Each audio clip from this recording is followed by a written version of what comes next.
Hello everyone, greetings to you all from our exclusive educational updates. Well, in this last video with regard to Mega Parent Teachers Meeting, we will be analyzing the sample holistic progress card first, then followed by we will also look at the downloading process of all student details along with subject marks and download it as a single PDF so that we can simply copy the matter, copy the data into our respective holistic progress cards.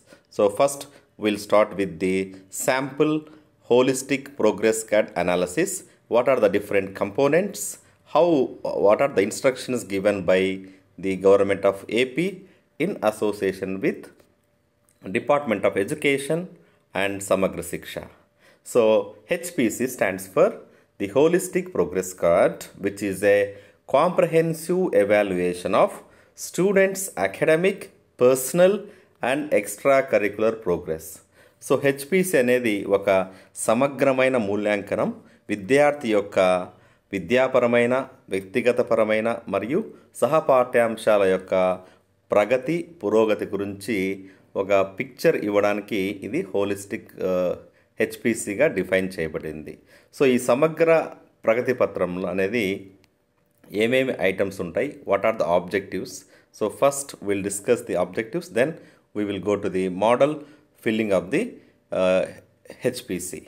So objectives అయితే holistic అంటే సమగ్ర వికాసం, సమగ్ర వృద్ధికి సంబంధించి encourage చేయడము. Documenting, so ఒక physical ఫార్మాట్లో విద్యాపరమైనవి, తర్వాత సహపాఠ్యాంశాలని క్రోడీకరించడం, పిల్లల యొక్క బలాలు, బలహీనతలు, సవాళ్ళు, వాళ్ళకి ఇవ్వాల్సిన సహకారం, ఏ ఏరియాస్లో సహకారం అందించాలి, ఇదంతా ఐడెంటిఫై చేయడానికి ఇది హెచ్పిసి అనేది పనికొస్తుంది.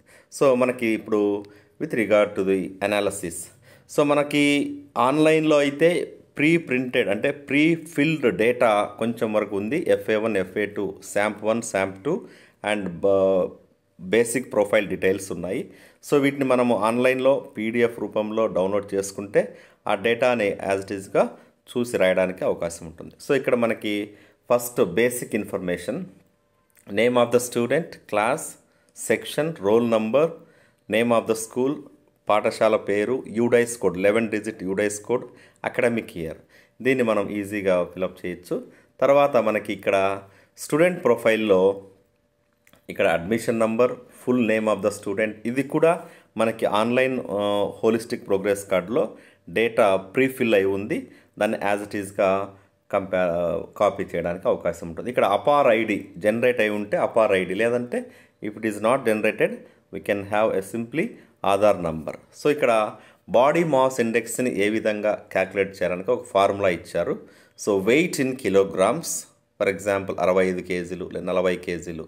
Then height in metres, so ఇక్కడ హైట్ ఇన్ మీటర్స్ స్క్వేర్, ఈ విధంగా మనకి బాడీ మాస్ ఇండెక్స్ స్టేటస్ ఇవ్వడం జరిగింది. సో ఇది తర్వాత విత్ రిగార్డ్ టు అటెండెన్స్, హాజరు సంబంధించి మనకి term 1 June to November, term 2 December నుంచి ఏప్రిల్ వరకు number of working days, number of students attended, వీటి యొక్క రిమార్క్స్ని పొందుపరచవలసి ఉంటుంది. నెక్స్ట్ ఇది వెరీ ఇంపార్టెంట్, ఇక్కడ పిల్లలకి hobbies, academic strengths, career aspirations, so పిల్లల యొక్క అభిరుచులు, ఆసక్తులు, విద్యాపరమైన సామర్థ్యాలు, ఉద్యోగపరమైన ఆశయాలు, career aspirations, academic strengths, hobbies. ఇక్కడ మనకి వాళ్ళు ఒక ఎగ్జాంపుల్ కోట్ చేశారు. What do you enjoy doing, నువ్వు ఏం చేస్తూ అంటే ఫర్ ఎగ్జాంపుల్ ప్రజెంట్ సోషల్ మీడియాను మనం క్రియేటివ్గా వాడుకునే దానికి అవకాశం ఉంది. But students are addicted to negative purposes of the social media or technology. So దీన్ని మనం డైవర్ట్ చేసి drawing, painting, dancing, craft making through some websites, through some open education resources, వీటిని ఐడెంటిఫై చేసి అది మనం రాబట్టవచ్చు. Second, academic strength, strong in mathematics and enjoys problem solving. So మనం ఇక్కడ మైనస్ పాయింట్ చెప్పట్లేదు, only strength, where the student he or she is good at. So good in mathematics but needs help in English, అట్లాంటి statements create చేయగలిగితే it will be positive and motivational for the students. So third one is career aspirations. What do you want to become? So I want to become a teacher, police officer, doctor, any other. ఇప్పుడు మన career గైడెన్స్లో మనకి SCERT వాళ్ళు provide చేసిన number of career options ఉన్నాయి after 10th class, inter, degree. So ఫ్యూచర్లో ఏ ఏరియాలో expertise, ఏ ఏరియాలో స్ట్రాంగ్గా ఉన్న దాన్ని బట్టి మనం కెరియర్ని సజెస్ట్ చేయవచ్చు. సో నెక్స్ట్ పాయింట్, విద్యాపరమైన సవాళ్ళు, వ్యక్తిగత సవాళ్ళు, తర్వాత సహకారం అందించవలసిన అంశాలు. So academic challenges, personal challenges and support services required, counselling and tutoring. So ఇందులో టర్మ్ 1, టర్మ్ 2. సో ఇక్కడ మనకి ఎగ్జాంపుల్ చూద్దాం. What academic difficulties does the students face? So does the student face? The student struggles with reading and understanding English. So ఇది perennial problem. All the students do have this medium problem. Still lot of complex vocabulary, very lengthy text and syllabus హెవీగా ఉండడము, in టైంలో portion complete చేయాలనే ఒక pressure ఉండడము, ఇవన్నీ మనం దృష్టిలో పెట్టుకొని బ్యాలెన్స్ మెకానిజంలో వెళ్ళడానికి so still what are the challenges from student point of view we need to highlight. Second, personal challenges, irregular attendance due to family response. చాలామంది పనులకు వెళ్తూ ఉంటారు. సో ఇక్కడ పేరెంట్సే ఈరోజు స్కూల్కి వెళ్ళకపోయినా పర్లేదు, ఫస్ట్ ఫీల్డ్ వర్క్ చేస్తామనే ఒక ప్రెషర్ అనేది ఉంటుందన్నమాట. సో దీన్ని కొంచెం ట్యాకిల్ చేయడానికి, మోటివేషన్ చేయడానికి అవకాశం ఉంటుంది. But just identify the challenge that student is facing and as a teacher what you observe regarding students problems. Next, support service required. What type of help can support the student? Service suggest available school services, initiatives that can aid the student.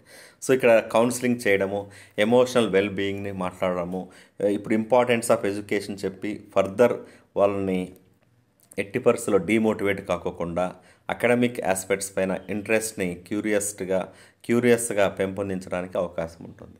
So next, ఇక్కడ మన QR code ఇచ్చారు.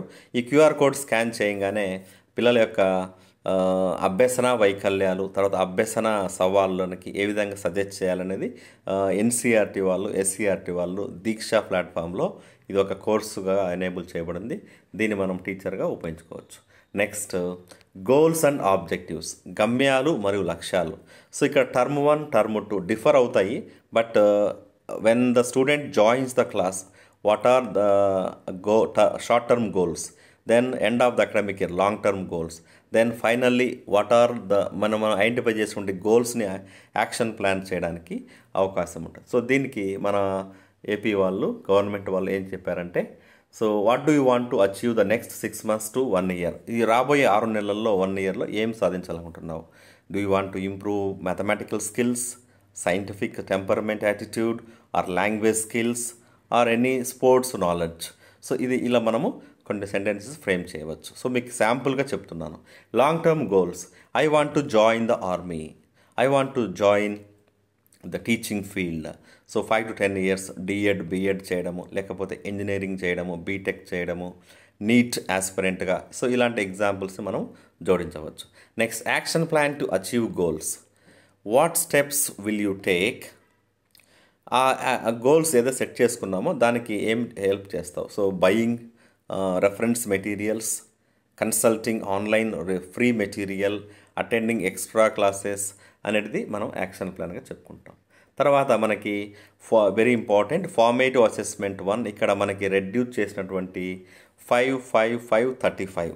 So ఇంతకుముందు మనకి 10 + 10 + 10 + 20 ఉండేదాన్ని 5 marks reduce చేశారు. Slip test 35 మార్క్స్ని 35 marks చేశారు ఉన్న 20 మార్క్స్ని. సో ఇది రివైజ్డ్ మార్కింగ్ స్కీమ్ అంటాము. ఈ యొక్క ఫార్ములా ప్రకారం new score is equal to original score into 35/20గా చేస్తే మనకి స్కోర్ కన్వర్షన్ అనేది జరుగుతుంది. ఈ విధంగా సబ్జెక్ట్ వైజ్ మనకి డేటా ఆల్రెడీ ఆన్లైన్ ఫార్మాట్లో ఉంది, దాన్ని జస్ట్ మనము కాపీ చేయడం. నెక్స్ట్, సమ్మేటివ్ అసెస్మెంట్కి ఫైనల్ స్కోర్ ఇవ్వడానికి ఇక్కడ 20% of FA1 and 80% of SA2. Result calculate చేయడానికి ఇక్కడ total marks accrued in all FAs and SA1 into 20/100. Then 80% marks ఇది మనకి నెక్స్ట్ టర్మ్ అంటే end of the academic year వచ్చినప్పుడు ఉపయోగపడుతుంది. సో ఈ విధంగా గ్రేడింగ్ స్ట్రక్చర్ ఏ విధంగా చూడండి. ఇక్కడ మనకి grades 91 to 100 A+, 71 to 90 A, 51 to 70 B+, 41 to 50 B and 0 to 40C. This is for primary level. So high school లెవెల్కి వచ్చేసరికి కొంచెం స్లైట్గా A1 A2 B1 B2 C1 C2 D1 D2గా differ అవుతుంది. లాంగ్వేజెస్ హిందీకి ఈ విధంగా ఉంటుంది. సో ఈ విధంగా recording the marks from pages 4 to 7 according to assessment. So ఈ విధంగా నెక్స్ట్ మనకి సహపాఠ్యాంశాలలో ఈ విలువలు, కళలు, సాంస్కృతిక విద్య, కంప్యూటర్ వృత్తి విద్య. సో ఇది కొంచెం ప్రస్తుతానికి ఎంటీగా ఉంటుంది. బట్ రాబోయే రోజుల్లో ఈ డేటా కూడా మనము కన్సాలిడేట్ చేయవలసి ఉంటుంది. సో కో కరిక్యులర్ యాన్యువల్ రిజల్ట్ని ఈ యొక్క టెస్ట్ స్కోర్తో ఫిలప్ చేస్తాం. సో నెక్స్ట్ ఇక్కడ మనకి హోలిస్టిక్ ప్రోగ్రెస్ కార్డ్స్లో ఫిజికల్ ఎడ్యుకేషన్. సో ఇక్కడ ఇది పీఈటీ గారు చూసుకుంటారు. మనం అన్ని కార్డ్స్ని వాళ్ళకి అప్పచెప్పిన తర్వాత వాళ్ళ యొక్క డేటా ఏదైతే పెట్టుకున్నారో నోట్స్లో దాన్ని ఇక్కడ కన్సాలిడేట్ చేస్తారు. సో ఈ విధంగా ఇది physical education format. Next very important ఇక్కడ హోలిస్టిక్ అబ్జర్వేషన్స్. సో సమగ్ర స్థాయి పరిశీలనను ఇక్కడ మనకి ఒక విద్యార్థిని బిగినర్గా, ప్రొఫిషియెంట్గా, అడ్వాన్స్డ్గా అంటే ప్రారంభ స్థాయి, కొంచెం ప్రావీణ్యత కలిగిన వాడు, చాలా అదనపు అంటే అడ్వాన్స్డ్ అనమాట. సో ఇక్కడ 3 లెవెల్స్లో ఈ పారామీటర్స్లో పరిశీలన అంశాలు communication skills, interpersonal skills, leadership skills, logical thinking, general awareness, environmental awareness, NCC, NSS, scouts and guides. So ఇక్కడ స్పోర్ట్స్, ఈ యొక్క టీచర్ వీటి అంశాలపైన కూడా మనము టర్మ్ 1 టర్మ్ 2లో స్థాయిని జస్ట్ మనం అంచనా మేరకు చేయాల్సి ఉంటుంది. మనకి తెలిసిపోతుంది whether the student is interested in academics or co curricular or extra curricular అనేది సరిపోతుంది. సో స్పోర్ట్స్ ఉన్న వాళ్ళకి స్పోర్ట్స్ ఎంకరేజ్ చేయడం. అయితే ఈ పారామీటర్స్ని బిగినర్గా, ప్రొఫిషియెంట్గా, అడ్వాన్స్డ్గా నిర్ధారించాలి అంటే ఈ యొక్క డిస్క్రిప్షన్స్ అనేది మనం ఫాలో అవ్వాలి.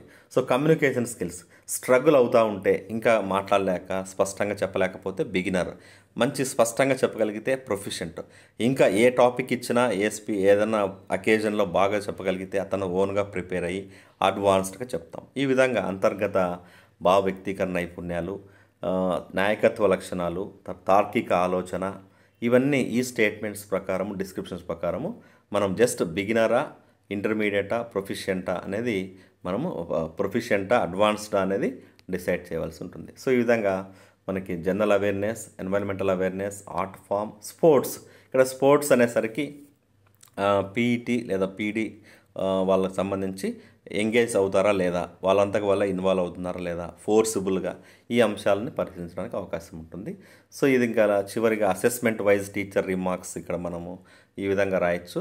So after entering all the data required HPC after each assessment, ప్రతి అసెస్మెంట్ మదింపు ద్వారా ఇది డీటెయిల్ ఫిలప్ చేస్తుంటుంది.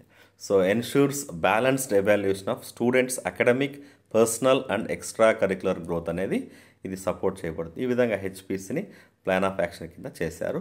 సో నెక్స్ట్ మీకు ఇది సింగిల్ పీడిఎఫ్లో డౌన్లోడ్ చేసుకోవడం ఎలా అనేది నెక్స్ట్ వీడియోలో చేస్తాం. ఇది కొంచెం లెంతీగా అనిపించింది. Thank you very much for your encouraging words and supporting views. Wish you all happy learning and keep learning. Please do subscribe. Have a great day. Take care. Jai Hind.